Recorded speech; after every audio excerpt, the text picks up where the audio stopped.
வந்துட்டுமா. என்னம்மா என்னாச்சு? ஏன் இப்படி கத்துறீங்க? போகும்போது உன்கிட்ட சொல்லிட்டு தானே போனேன். இந்த ஜன்னலுக்கு கண்ணாடியை போட சொல்லி சொன்னேன்ல, இன்னும் ஏன் அதை போடாம இருக்க? இல்லம்மா, கண்ணாடி கடைக்காரன் வந்தான். அந்த கண்ணாடி பீஸ் இருக்குல்ல, அது கொஞ்சம் பெருசா இருந்தது. அது கொஞ்சம் சின்னது பண்ணி கொண்டு வர போயிருக்கான். இப்ப வந்துருவாமா. ஏன் இப்படி கத்துறீங்க? கொஞ்சம் பொறுமையா இருங்க. சொன்ன வேலையை முதல்ல பண்ணு, தேவையில்லாம பேசாத. தச்சனுக்கு முதல்ல போன் போடு.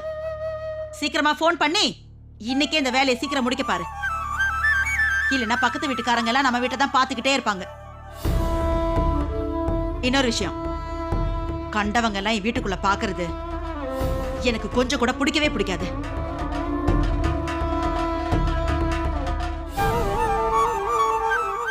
என்ன சொன்னது புரிஞ்சுதா இல்லையா?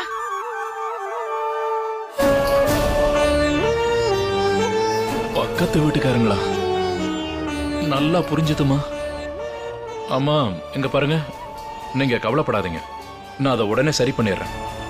வா சவிதா, இங்க நிக்க வேண்டாம். இதோ வரமா. வா போலாம். அம்மா,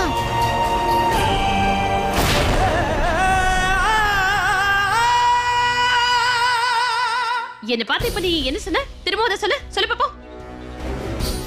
என்ன பார்த்தா சுயநலவாதின்னு சொல்ற? உனக்கு எவ்வளவு தைரியம் இருக்கணும்? வாய்க்கு வந்தபடிலாம் பேசிட்டு இருக்க. உனக்கு சம உரிமை வேணுமா? அதுக்கு சம பங்கு பணத்தையும் கொடுக்கணும். பணம் கொடுக்கணும், புரியுதா?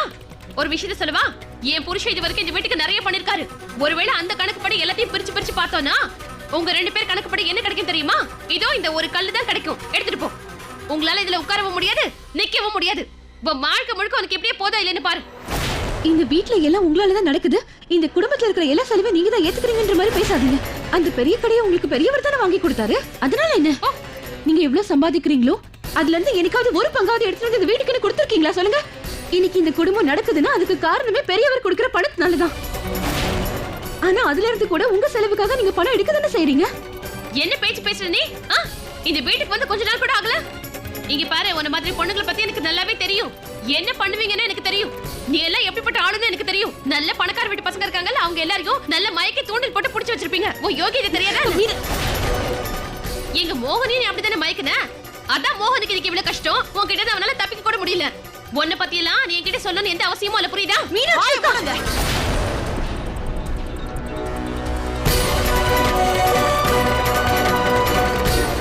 வந்துட்டாங்கல்ல, இப்ப வச்சுக்கிறோம். ஆண்டவா ராமா,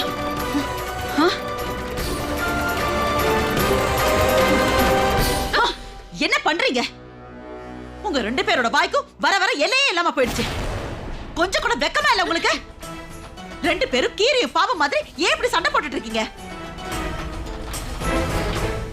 அத்தை, நீங்களே கேளுங்க. நான் இவரோட ஷர்ட்டை மொட்டை மாடியில காய வச்சிருந்தேன்.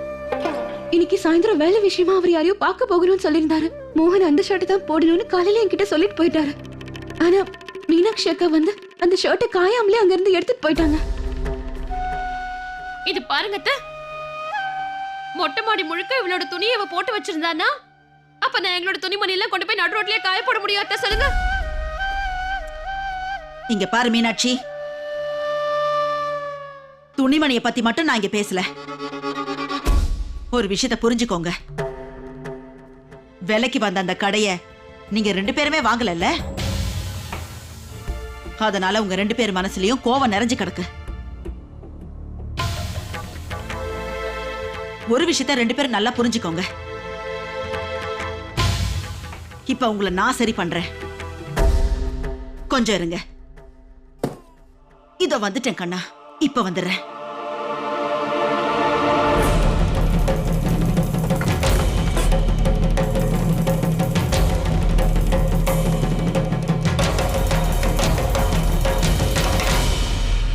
இந்தா.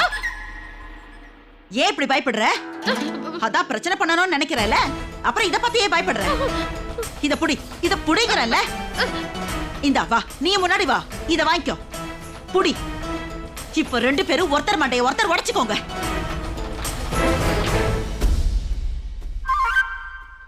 பாருங்க அத்தை, அவ இப்ப மாசமா இருக்கா.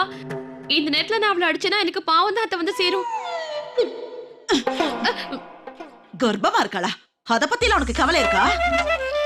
எனக்கு தான் சுத்தமா நேரமே சரியில்லைன்னு நினைக்கிறேன். ஒரு பக்கம் சவிதாவோட கல்யாண வேலைங்க தலைக்கு மேல இருக்கு. கல்யாணத்துக்கு தேவையான எல்லா நகைகளையும் இன்னைக்கே போய் வாங்கிட்டு வந்துடலாம் தான் போனேன். நகையெல்லாம் வாங்கிட்டு வந்துட்டீங்களான்னு ஒரு வார்த்தை கூட கேட்கல. நீங்க என்னடானா கீரியும் பாம்பு மாதிரி சண்டை போட்டுட்டு இருக்கீங்க.